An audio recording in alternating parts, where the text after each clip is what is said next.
husband is jealous because he loves a hoodie, right? So he loves a hoodie. Ah, And so he's always like this in his hoodies.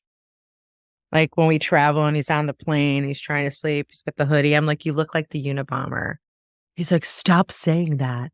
Do not say that out loud. He's like, I'm a Jedi warrior. And I'm like, there you go. I like that. So last night, I'm like, look, I'm a Unabomber. I'm like, you're just jealous because I have a hoodie. I'm a Unabomber. He was like, no, we're Jedis. I'm like, okay.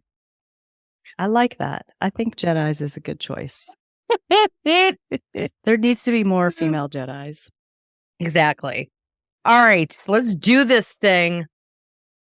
The show started, but let's start the show officially, sort of. I don't know if anybody cares about my Jedi stuff. Welcome to another episode of The Women Your Mother Warns You About, brought to you by Sales Gravy.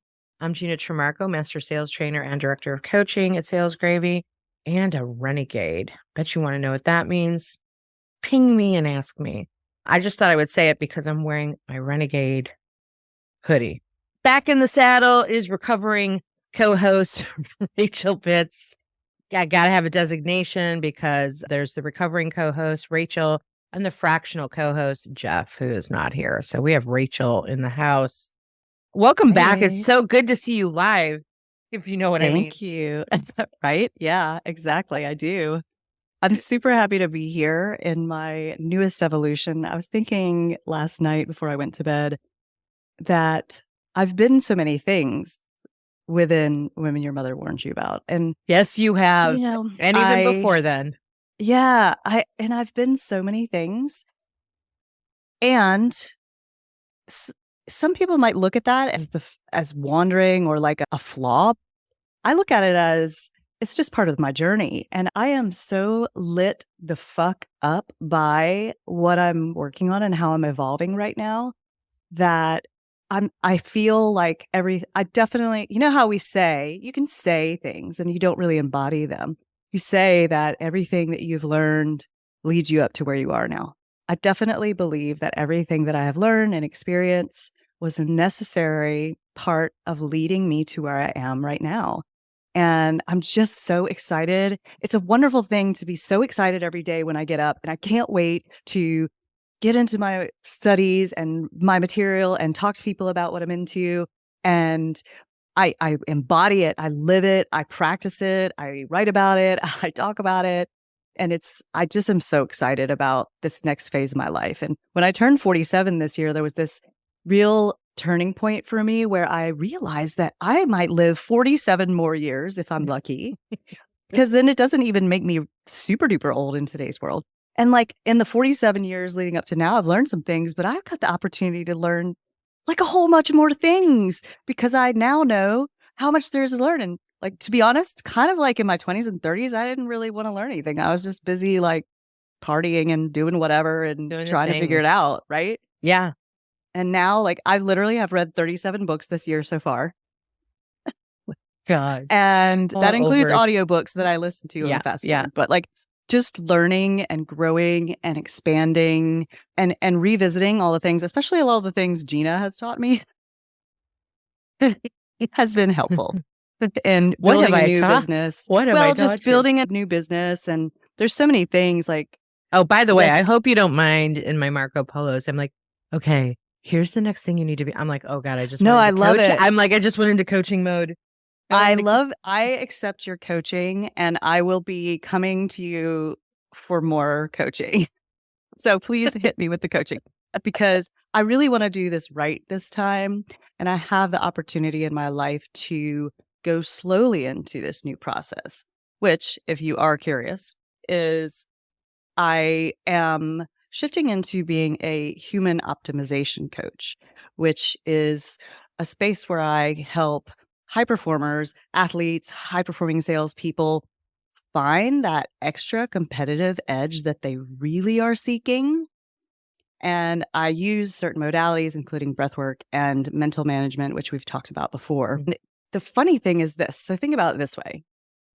Let's say high performing salespeople and high performers of all sorts, they're always thinking about optimizing every part of their life. Like, we know that the highest performing CEOs and salespeople in the world, they exercise, They take care of their nutrition. They're trying to get better sleep, all the things. So if they're really high performers like myself, I track everything. How often do you really think about breathing? Because think about this. You can go like actually a pretty decently long time without food, and you can go a couple of good long days without water and make it. How long can you really go without breathing? Yeah. Not Not long. too long. Now, what's interesting, actually, at the airport on Sunday, coming back from a trip Felix and I were on, there was the EMT guys had a little booth. It was like EMT Awareness Day or something. And I walked up to them and I'm like, guys, I need some information. And they're like, yes, that's what we're here for. And I'm like, I'm already CPR certified. I need to know where you got that Starbucks. Like, where is it in the airport? And they were laughing. But I started talking with the leader, I guess, I don't know, he was the most mature of them. There were some hot ones too. EMT guys are hot and efficient. Yeah. So I started talking to him and I was like, yeah, they got rid of the breaths, didn't they, in CPR? Because it used to be like 2 breaths and then 30 pumps, whatever. Well, they've gotten rid of the breaths for the most part in CPR. And the reason for that was so interesting because I'm so into this right now. And he's like, well, the reason is because your blood, unless you're in very poor health and something's wrong, your blood always maintains an oxygen level of between 95 and 99%. So when you're doing CPR, if you're not breathing, you're not actually expelling any of that oxygen. So the CPR compressions are just moving that oxygen around. You need your heart to be pumping more than you need oxygen to be coming in, because you should be oxygenated enough to go for a pretty long time. Like until you get below like 85%, you're okay. So I found that really interesting. That makes total sense because our blood carries oxygen. Right. And I know this well, being an anemic. Yeah. So what's interesting in the space of breathing, so let's talk about like exercise. So when you exercise, let's say, Gina, you were to go out. I know you're not currently marathon training, but let's say today is the day you start training for a marathon, or anybody out there. You're like, haven't ran in a while, and you go outside and you're like, I'm going to run from here to the next mailbox, right? Like Zig Ziglar's. What happens usually? What's the first thing that usually happens? When I run from here to the mailbox? Yeah. The whole time I'm like, just get to the mailbox. Well, do you get out of breath? If I haven't run in a long time, well, yeah. Right, exactly. Yeah. So that breathlessness, what is your normal response? What are you going to do when you get to that mailbox? Bend over. Ooh, good job. That was actually a good answer. It was a good answer. I just had a visualization of like, oh. Yeah. So that's actually good, because when you bend over, you actually give your diaphragm a little bit of an extra. Like, I didn't know that. I didn't know They're that. very good. That was my instinctual move. Yeah. When you bend over, actually, your diaphragm doesn't have to do any extra work to support your posture. So then it's actually a good way to get breath. Yeah. So what people normally do when they get out of breath is they try to take big, deep breaths because they feel like they can't breathe, right? Yeah. What that breathlessness really actually is a lack of tolerance to carbon dioxide. So when we're in like 8th grade science, they teach you breathe in oxygen, you breathe out carbon dioxide. It's like a waste gas. It's actually very not true. Carbon dioxide is the key variable for helping your red blood cells transfer the oxygen that's already in your blood to your muscles and your organs to do work. So when you get breathless, it's just you're offloading too much CO2 and you can't tolerate it. So training your breath helps you to tolerate the CO2 a little better, and then you become more efficient because the CO2 helps the oxygen get to your body more efficiently. So super interesting. And I love that the athletic aspect of breathing.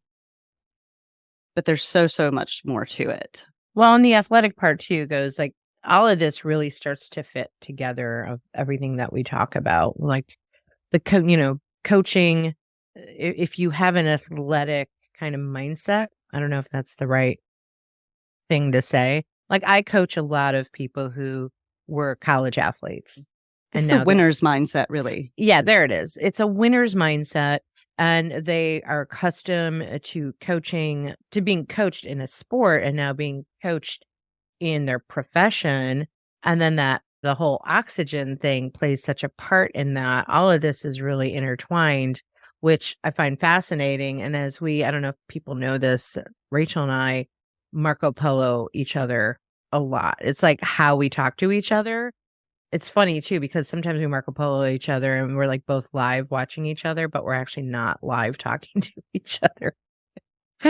But we have these conversations that lead to like ideas of like, I want to talk about this. I want to talk about this about how breath work plays a part in sales and how we can be higher performers in sales.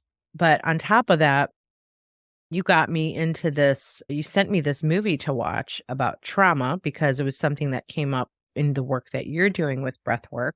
Just trying to lay the groundwork for our listeners of where we're going with this show, because Rachel and I, like, we go back and forth in these Marco Polos, like, oh, this is such a good idea. And this is such a good idea. And it all starts to like come together. So, where we're going to go in the journey today is, this new world, this new, what's the word, transition that Rachel is making going in to breath work, and how, I love that you set this up with talking about you've been many things and here you are. And I think it's important because to really emphasize this for anybody out there who's been many things and you're like, sometimes you could start to feel like, when am I going to get it right? Like, I'm going to try this and then I'm going to try this. And I keep trying these things. And we start to create our own imposter syndrome through that process. Here's the beauty of being in your 40s and 50s, especially. You've tried a lot of things, which means you've learned a lot of things. And now you have all of this knowledge. And then eventually it all comes together and feels like you've arrived. It's sort of like, in my opinion, going from Grogu to Yoda, right? Who's Now that Grogu? what? I don't know who that is. That might be a No, whole other discussion. Is that Baby Yoda. Oh, Yeah, yeah. okay. See, I didn't know he had a real name. well, Grogu is different from Yoda, but Grogu. Okay, this is a whole Star Wars thing. Okay, make it snappy because we got Yes, more yeah, important fish to exactly. fry. Oh, just go watch The Mandalorian. I'll Okay. just leave it at that. Go watch Okay. The Mandalorian and it will make sense to you. I'm obsessed with Grogu. So the point is that we get to a point in our lives where we start to master all of these things and then it all starts to make sense. So Well, just to want to lay the play groundwork off there. of that, I want to just point this out. So my first career was in dance. Then I was in real estate. Then I was in mortgage. Then I had my dance school. And then I had my dark period where I figured all this stuff out and then it evolved into this. I loved my dance career and I had a great dance career. And I was super successful in real estate. And I was also successful in mortgage. And the dance studio, I loved it until I didn't. The thing of that, the common thread through all of that is I never felt good enough in those spaces. I always felt like I needed to be something more, always felt a little less than. And don't get me wrong, I learned incredible amounts of different skills in those places of my career. Right now, I feel so excited about my pathway. I feel it's not about me at all. Like for me, it's like, oh my gosh, can I please tell you about this information? I want to help you. This is going to help you so much. And it's not about me anymore at all. Like it's about me in that I know I have what it takes to help people get what they're seeking. They are seeking all around themselves and they know they want this. They just don't know what it is. It just doesn't feel quite right. You're a high achiever. You just want more. You believe in what you're doing and you love what you're doing. You just feel a little bit held back. And this is the work that I have found that I believe that I can truly help people for the rest of my life. I am all in. And I also, all the skills that I've learned up till now are just benefits to me. Well, Also, communities of people that I can tap into so I can help them because they already know, like, and trust me. Yeah, and I want to rewind for a little bit because that comment of you felt, you didn't feel fully there. You felt, what was the phrase? You felt less than. You didn't feel like you were fully. What was the phrase you used? I've already forgotten. I just didn't feel like I was enough. I felt like I was always I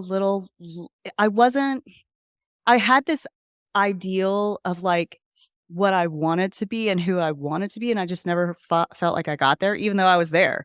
And now in Okay, this, that's the key there, right? So we all fall into these moments where we feel like we're not good enough and we're a little bit less than when we actually are good enough and are beyond the less than. But in the moment, we don't recognize it. And I think the value in getting experience and learning and aging is that eventually we're like, "Ugh, if I could go back and tell my younger self that you did know what you were doing." I think about my entire transition in my career where improv has always been at the foundation of everything. But if I go back 10 years, I didn't think what I was doing was good enough or made sense. And now I was like, man, if I would have just had more faith in myself then, yeah, right? That would have been it doesn't matter because I had to go through the things that I've gone through to get where I am to have the confidence that I have today. So, I just wanted to give you some affirmation that you were good enough. You just didn't see it and didn't have the confidence in it, and all of that has now led you to where you are. And I've known you for a long time as a coach, as a friend, as a podcast co-host, and I've never seen you more jazzed than I do now. I've never seen you in kind of this calm.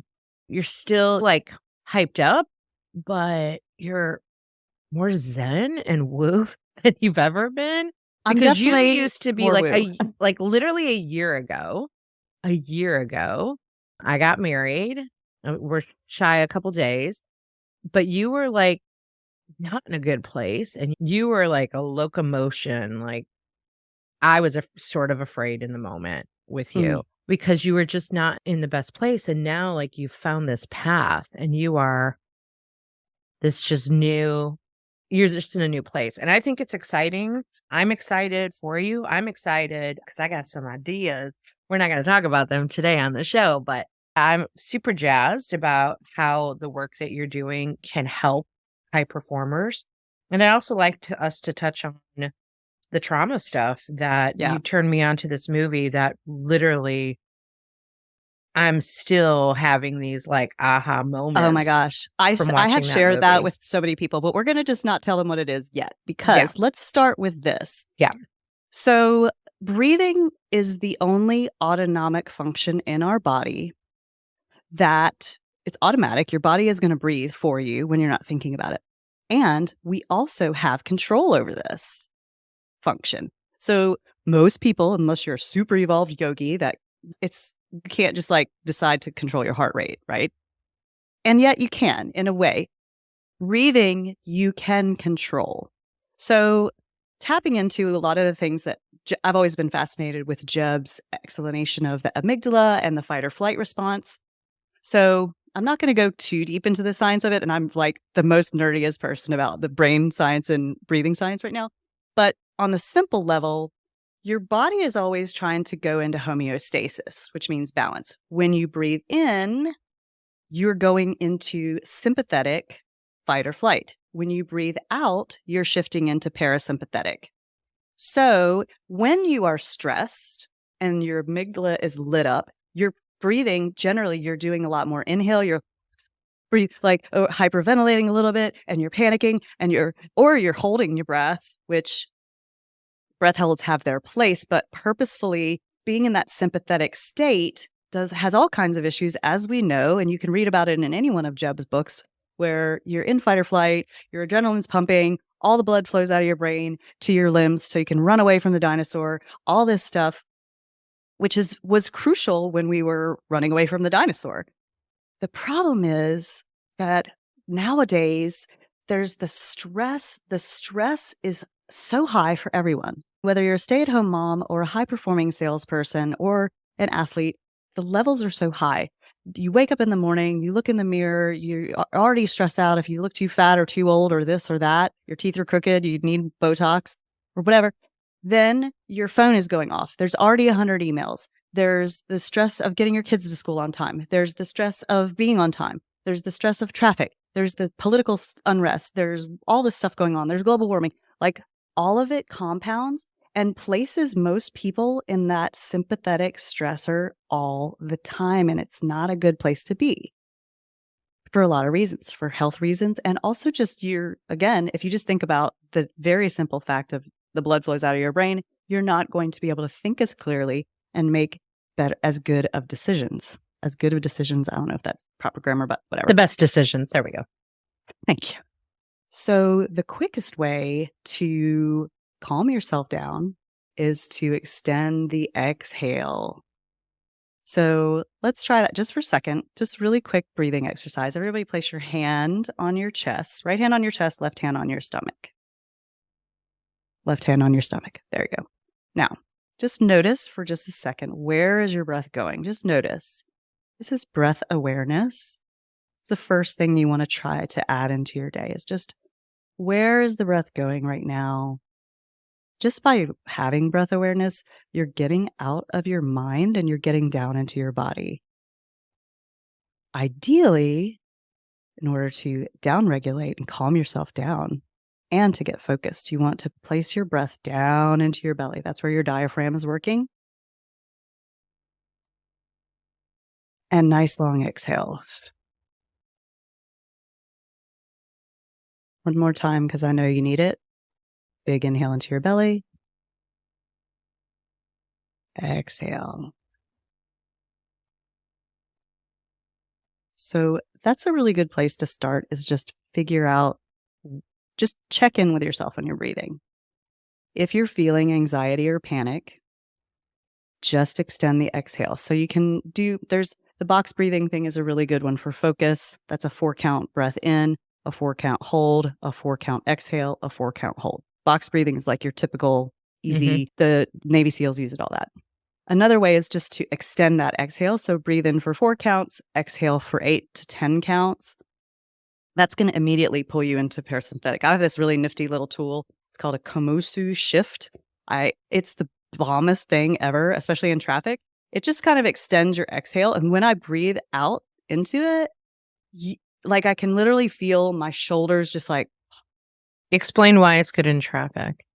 So in traffic, when I'm getting stressed, I'll just I'm, as you said, I'm a lot more zen than I have been in life, unless you're driving slow in the left lane. And then I am not a nice person. So I'll just exhale and go.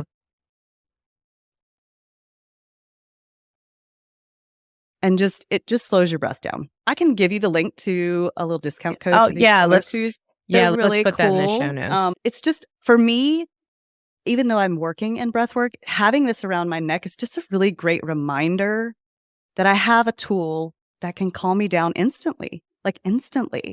It's absolutely, I would actually got it more as a conversation piece to people to go, what is that, a dog whistle? And I can talk about breathwork, but I have used it an incredible amount. I think I'm going to need that. So, and you can get them in all colors. It's super cool. Yeah, send me one. And for those listening to this, in case you didn't know, that our show is now on YouTube. So you want to go watch it just to see Rachel blow on the whistle.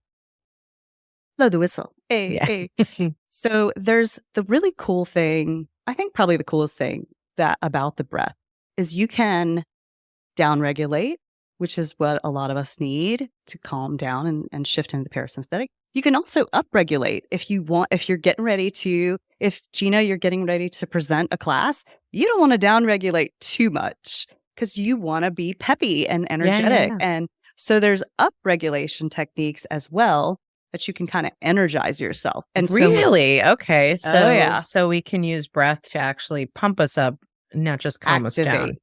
Correct. So what's really cool is I'm going to level with you. I used to borderline abuse pre-workout for my workouts. I don't even use any of it anymore. I hardly drink coffee or caffeine or anything. If I'm feeling low energy, I just stop and do a 5 or 10 minute upregulation breath technique. Can you give us an inside peek of that? So probably, let me give you an easy one. Probably the easiest is all right, hold on. Let me rewind and then we'll give you this easy upregulation technique. So mostly, and this is one thing I wanted to mention to you about your sleep study you did last night. I still got the scars on my face. No. Most of the time, in fact, all of the time, unless you're doing an upregulation technique, you want to focus on breathing through your nose. There's some really cool science, like some stuff that'll blow your mind in a book called Breath by James Nestor. And he talks about some studies that have been done like on Native American tribes. They will pinch the mouths of their babies shut to train them to breathe through their nose because they believe that mouth breathing is evil. There's a ton of science behind mouth breathing causing all kinds of problems, including like messing up your teeth. It's crazy. It'll absolutely knock you out. This is like stuff that got me into this. Is this why we hear like the phrase about he's a mouth breather? Mouth, yeah. Well, I have actually a whole video about mouth breathing on my Instagram. Mouth breather is, if you look up the Urban Dictionary definition, it says like somebody that is not intelligent enough to learn to breathe through their nose. So fascinating. There's some cool science behind the reasons that we started mouth breathing. A lot of it has to do with, we used to, in prior evolution, have larger nasal cavities, and you can look at the evolution of the human skull. Once our brain got bigger and dominated the head space, our nasal passages shrunk, our nose extended, our jaw extended. Like you can look back and see more flattened nose and these bigger nasal cavities. Like I can go on forever about how cool it is. So long story short, when you breathe in through your nose, the nose is a filter. It's like all these little hairs and bits. It's filtering the air. It's slowing down the breath. And you're also gaining about 50% more nitric oxide into your body, which nitric oxide is a vasodilator. It opens up the blood vessels for better circulation. So when you're breathing through your mouth, you can get in more air, but you're running into just all kinds of problems. Just trust me on this. Like there's ADHD in children who are mouth breathers. Like there's just crazy science about this. So just trust me on this. 99% of the time you want to try to breathe through your nose when you're sleeping. And we talked about this. So I read about mouth taping. This is the weirdest thing. And that said, I tape my mouth shut every night. And every night right now for the last months. Don't tell my husband this. So what that is, when you're sleeping, you get more nitric oxide. When you're breathing through your mouth, and I'm just putting this out there because you're doing a sleep study. When you're not getting when you're breathing through your nose and there's enough nitric oxide and all the things are balanced for sleep, your body is meant to sleep for 8 solid hours and not get up to pee 10 times and wake yourself up because you're snoring. Snoring is a good indication that you're probably breathing through your mouth while you sleep. And sleep apnea, when you wake yourself up. When there's more nitric oxide, it's doing all the things. It like calms your bladder so you don't have to pee. It helps you sleep through the night. Better diet, better blood flow, all the things. You sleep better. I absolutely have had a huge, enormous increase in the quality of my sleep since I started mouth taping. Now, I was terrified the first couple of nights, and I just you can start out and just put a little piece of tape. You can get like 3mm tape. You don't want it to be like duct tape. 3mm tape. I actually use KT tape, and I kind of like get some of the sticky off before I put it on. And I've actually graduated to, I tape my whole mouth because I was cheating and like breathing through the side. But at first you can just tape the middle. Okay, what does your husband say to this when you go to bed with your mouth taped shut? Well, I usually just hold my tape in my hand until he's done talking to me, and then I just tape it shut. But I do snore less. Interestingly enough, he snores less just by me talking to him about it. Like, funnily enough, because he's a pretty bad snorer and he's not going to mouth tape. But I have noticed, because he's a great sleeper, he falls asleep right away. But the more I talk about it, I think it's like subconsciously going in that I just listen and I can tell he's breathing through his nose. Mm-hmm. Anyways, nose breathing is important. Okay. All that said, when you want to upregulate, you may want to shift to mouth breathing. Now, you can do this with nasal breathing, but a lot of the activation, especially in the transformational breathwork journeys, like holotropic breathing, euphoric breathing, which I'll get into in a minute, you want to breathe through your mouth. You can get more air in this way. Plus, it's going to activate you. So, really simple way to upregulate would be 25 deep belly breaths. And literally, that is just as deep as you can go into your belly. But place your hands on your belly and really deep breaths into the belly. Very important aspect is to think about breathing horizontally. So every time you hear somebody hold on, I'll explain. So whenever we think of breathing in, and even I did it before, like we think of this, and you breathe up and down with it. Your shoulders really should not be involved in breathing. There's like 10 pounds of breathing muscles in your body, but the main muscles are your diaphragm. The diaphragm does move up and down, but it actually moves down when you breathe in to create more space in your airways. And when you exhale, it moves up. So there's that. You want to breathe into your belly and not into your shoulders. But also what's happening is when you inhale, your ribs, your intercostal muscles of your ribs are expanding this way. Your lungs are increasing capacity when you breathe in, and then they're coming together when you breathe out. Doesn't that make more sense than up and down? Mm-hmm. So you have to kind of think about this, try to like just really relax the shoulders and think, almost breathe into your back. So you're breathing horizontally. It's kind of more a mind-body connection thing that you'll figure out when you think about it. But just remember remember horizontal breathing so that you stay out of your shoulders, because when you're breathing up and down in your shoulders, you're generally chest breathing rather than expanding. So the diaphragm moves down, everything expands. Diaphragm moves down, ribs move out. And really the exchange of air in your lungs is just like a shift in the external pressure of the air and the internal pressure of your lungs, and that change of atmosphere and pressure. So 25 deep belly breaths, kind of rapid, just like 25 will activate you, super activate you. And are you breathing out of your mouth or out of your nose? Exhaling it. So upregulation, generally in and out through the mouth. You can go in through your nose and out through your mouth. That works. Okay. It sort of depends. For some people, especially anybody that has high blood pressure, you might want to stay away from too much upregulation, and you might want to breathe through your nose just so you're not going that's too fast. An interesting point. I know that there are people that they've got, I don't know if it's called like white coat high blood pressure. You know, they go get their blood pressure and then like they're high. Their blood pressure is high at the doctor's office, but they're not normally high. And I did have a nurse say to me, because like it was super high when she did it, she's like, all right, we're going to do it again. And this time I want you to breathe in and out slowly through your nose. And literally it brought my blood pressure down. I was like, dang. So now I do that every time I go to the doctor. Yep. Is I just go into that breathing as they take my blood pressure, and lo and behold, it's normal. Yeah, definitely. Been there, done that. Last week, my blood pressure was super high when I went to the doctor, and I was like, I'm a little stressed out. Another one that's really cool is the 10, 20, 30. So you want to take 10 deep breaths in. You can do it through your nose. You can do it through your mouth. Just 10 deep breaths, kind of nice and deep, and then hold for 10 seconds. So inhale and hold, right? Let me just find my notes to make sure I'm giving you the exact, because I'm so like amped right now.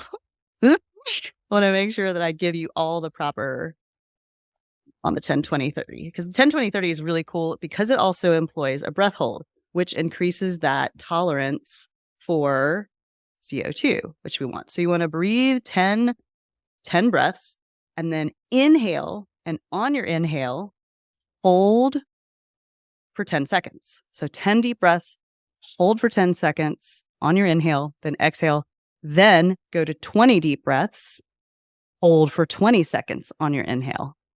And then you can go to 30. You can go all the way up to 60. But the way I usually will do it is I'll do the 10 deep breaths, hold for 10, 20 deep breaths, hold for 20, 30 deep breaths, and then I'll hold up to 60 seconds. Now, what you will notice, and this has been a really cool outcome for me too, that I've done, I do breathing practice pretty often because I'm studying, right? When you start doing these deeper breaths, you'll find that your breath hold time increases because you're oxygenating yourself. And then you're also calm.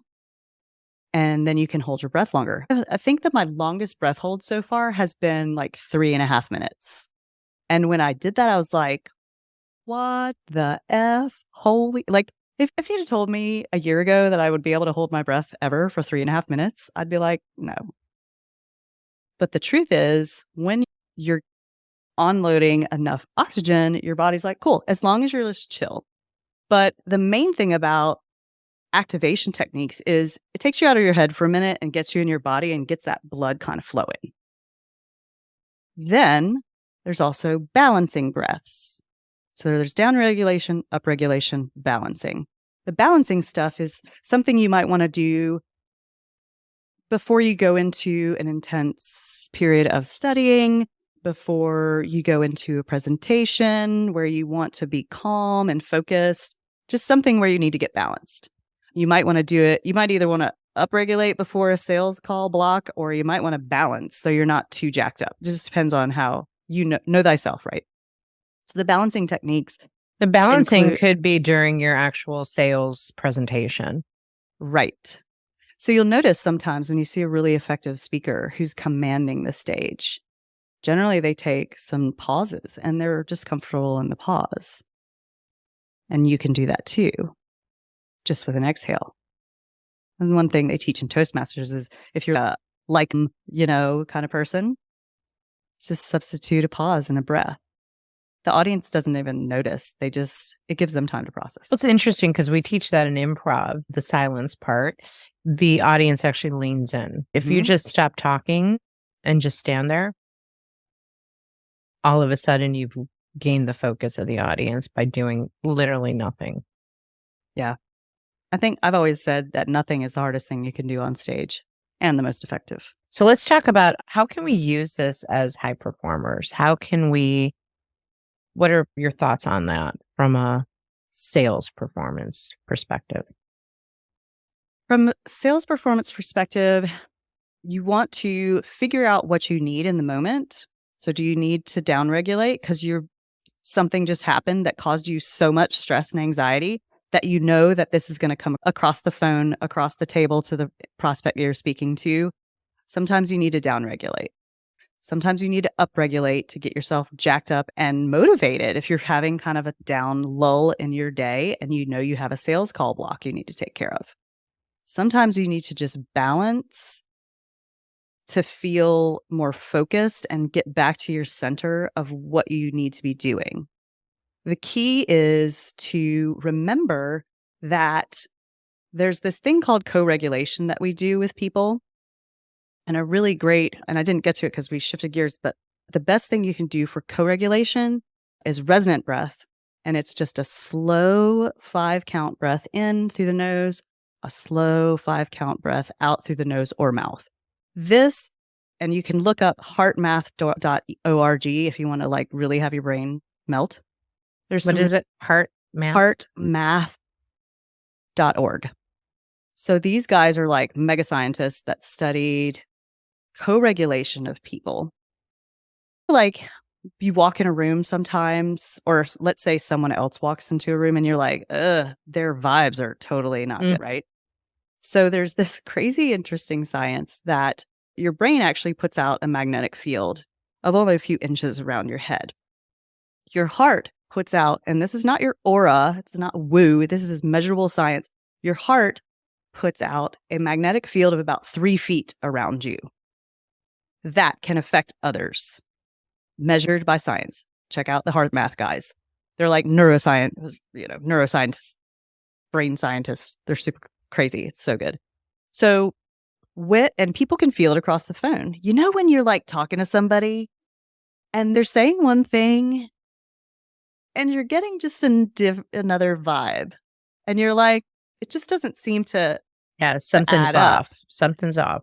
Generally, it's some kind of underlying stress. They're not. It's probably linked to some kind, who knows, trauma or something that happened earlier in the day. This is the stuff that you can begin to control and regulate a little bit better with your breath. It's a conscious thing you do. You don't have to take a pill. You don't have to do anything.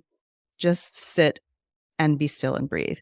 I've actually been doing this right now. My teenage daughter is going through some very stressful stuff. And sometimes when I'm with them, I just will do resonant breath to try to co-regulate them. So I'm not saying anything to them. I'm not doing anything. I'm just with them and I am calming my breath. And in turn, I can see the result that it's calming them down. It's a subtle thing. It's a conscious thing. And it does work. So that's something for you to consider when you're sitting across the table, or even when you're on the phone with a prospect. Consciously, while you're listening, it'll help you listen. Try to co-regulate with them. It's kind of like what you teach in sales training, like mirroring somebody and, really dialing into them. You can also co-regulate with them, and they're not even going to really know. They're just going to suddenly feel really connected with you because you're co-regulating with this person. It's a strong technique that we use in various aspects of breathwork, especially if like somebody is in a breathwork journey and they're having a really emotional experience and they're panicking. You can co-regulate them down just by being and using your breath to co-regulate. It's really fascinating. It's like about as woo as I've ever gotten in my life. But when somebody comes along with some measurable scientific facts about it, it makes sense. So here's a really crazy. So when you do resonant breathing for 5 minutes or so, you get yourself into, let me make sure I get the hertz right. There's a number that you get to where you're vibrating at, I think it's 0.01 hertz, which is the same vibration that the Earth's magnetic field is vibrating in. So you're in tune with the Earth. So woo, right? Pretty sure it's 0.1 hertz, but you can feel it. What it does is it puts you into homeostasis where you're in balance. I can't even find it in my notes, but I'm pretty sure it's 0.1 hertz. You can look it up. Look up resonant breathing, co-regulation, all that stuff in heart math. But it just gets you, there's a place where the human body really wants to be. And you know it. You felt it before. We were just you're calm. Everything is working in sync. When you're in that coherent breathing, all of the systems of your body are working together rather than working against each other, right? So when you're in sympathetic, you're this is when you feel kind of nauseated because you're just your body is not working on digesting right now. Your body is working on running away. When you get into to coherence, then everything is working properly. So I think all of us can agree when you're jamming, when you're in a call block and things are going well and you're in the flow, you're almost not trying and you can feel it that you're just I know there's been times when, Gina, you've told me you did a presentation for a group and everything was just perfect and everybody was in it and you were flowing and it feels effortless. Yeah. Yeah. And everything feels right. And then you feel so good. It's a high. And you have a high. Yeah. You're gosh, I feel like I just took a hit and I don't do Here's drugs. The thing. It's not actually a high. It's actually where our body wants to be. And all the time we're floating in and out of that and mostly away from it, especially in today's stressful world. Yeah. There's nothing like that euphoric feeling. What is really also cool about breathing is shifting into the transformational breathwork journeys that I'm being trained for. And the first time I did one of these was last year, randomly. Can't even remember how I fell into it, but it was right after I closed my dance studio and I was going through all this emotion and just fear and worry and all this stuff. And I did this breathwork journey and I was like, holy crap. It's sort of indescribable what happens in these breathwork journeys because it's different for everybody. What happens is you actually are doing mouth breathing, which is counterintuitive to what I've said. I understand. But what you're doing is you are breathing so much and so deeply for about 45 minutes. It shifts you into transient hypofrontality in your brain. So what it is, long story short, it shifts you out of that monkey mind. So when you begin these types of journeys, you're like, this is stupid. I have to pee. I can't do this. Why am I doing this? This isn't, why did I just, your brain does all these things. After a while, you shift in that transient hyperfrontality and you go into kind of a theta brain state, which is basically tapping into your subconscious. Your brain, what we walk around with on a daily basis is only about 5% of our brain power. 95% of your brain power is the subconscious. And a lot of us, this is where we shift into this trauma thing. Almost all of us have experienced some sort of trauma in our life. Now, it may not be a situation of physical, emotional, sexual abuse or like a natural disaster. It may or may not have been that. It may have been something that happened in your family life, from mild to extreme emotional. Like getting locked in your bedroom as a child. Like getting locked in your bedroom as a child. Or you might just be someone whose parents were emotionally unavailable and you tried so hard to get their attention and you didn't get it. So there's a lot of ways that people can experience trauma. Highly recommend, and we can put this link in the show notes. It's a documentary called The Wisdom of Trauma. We'll put it in the show notes, but you can just Google it and you'll find thewisdomoftrauma.com, I believe it is. It's a documentary by Gabor Mate about trauma and how it manifests itself in our body and our subconscious, and it wreaks havoc. It causes all these triggers, emotional triggers, limiting beliefs, physical and medical issues, but really, especially for high performers. This is the piece that I find really fascinating for athletes, high performers. Sometimes you're amazing at what you do, and yet and your coaches and your boss and your coworkers or whatever, your client, know that there's something holding you back, or you have something that triggers you and then you just self-sabotage, or you give up too soon just when you're on the cusp of greatness. And sometimes that has to do with some of this trauma that we don't even realize. And the reason for this is because we stuff it down. So going back to the breathing and how your body regulates, there's a thing called polyvagal theory. I also have a video on it, and just go look up polyvagal theory. It talks about how the body processes stress. It used to be, before this, Dr. Stephen Porges came up with polyvagal theory, that we were like, oh, I'm either stressed or I'm not stressed. Those were the states. Dr. Porges figured out that there's more than one state of stress. I'll have to think of the scientific terms. Let me not use the scientific terms because I'll get them wrong. There's the state where you're happy and you're empathetic and you're able to talk to people and you're socially interacting and you're cool, right? There's that state. We like that state. Then there's the sympathetic activation state where you are in fight or flight and you're like, we know that one. The third situation is called dorsal vagal shutdown. That one I'll get right. This is what happens when things get so stressful that your body's like, nope, this is all we can take. That's our max. We're putting a cap on it. And then you shut down. This is what children do when they don't know what to do. Whether it's, you're like, Dad, look at the picture I drew. And Dad doesn't pay any attention and goes behind his newspaper.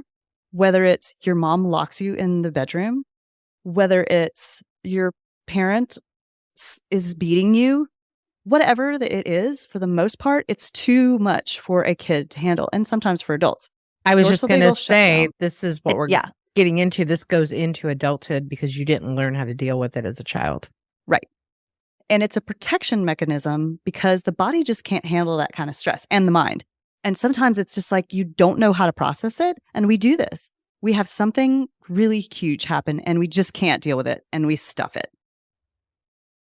And what happens is that cap is on there and it's holding this together, but you don't just suddenly move from dorsal vagal shutdown through parasympathetic activation into, I forget, it's ventral vagal something, can't remember, into like, hey, I'm happy, I'm good. It's usually like a blow up.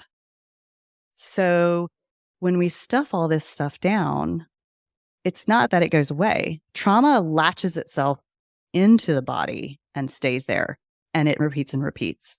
So like example, one of my childhood traumas was being told I was fat at a young age. And it still triggers me through so much work. I'm so much better at it. But that is like if you come up to me and go, wow, you look fat today, I will completely melt down probably, because that is one of my childhood traumas.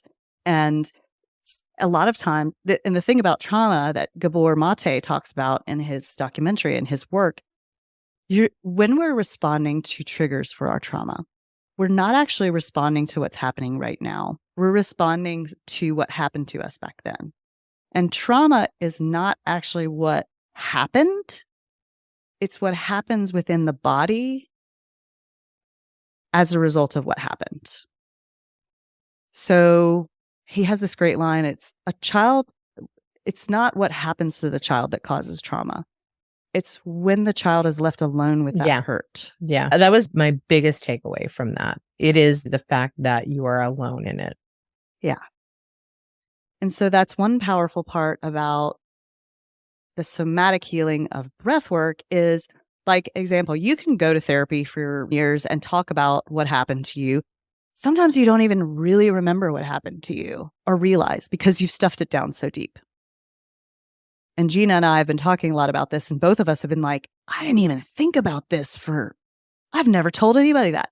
So yeah, I left you videos last night of stories that I've never told another person that I never realized was so deep down. Yeah, we're digging into the subconscious now and unlocking these doors. And in breath work, it's really interesting because you'll never know what comes up. There's been really interesting things that come up for me. When you go into this theta brain state and you're in the subconscious, you're sort of just opening these doors that you haven't looked in ever or in a long time. And you're able to actually begin to process some of it. Now, it's not a magic pill. Some people, it takes a few sessions to become comfortable with what they're doing or to really lean into it because you have to feel it to heal it. And a lot of what happens is with trauma and past traumatic experiences, we're afraid to feel it. We stuff it so we don't have to feel it because it's too painful to really face. And all we're doing is avoiding. Yeah, not going away. And it manifests, and we're not going to get to it in this episode. So I think this will be part 2. We'll move into trauma in another episode. So we'll get that scheduled. So I'll ping you on that. We'll move into the trauma, but real fast before we wrap up talking about trauma, I just pulled some really great articles on trauma and trauma in the workplace. And you and I have had this conversation too about it's not really a trauma that happens at work, but it's something that triggered you that, you're going back to something that happened before. I'm such a big believer in this. I've talked to you about it before. One of the books I'm writing on how to be more childlike in sales, there's a whole section on what happened to you in your childhood and how that does impact how you perform in sales or in your work. I think there's a major correlation on this, and I haven't seen a lot written on it, but I do believe it.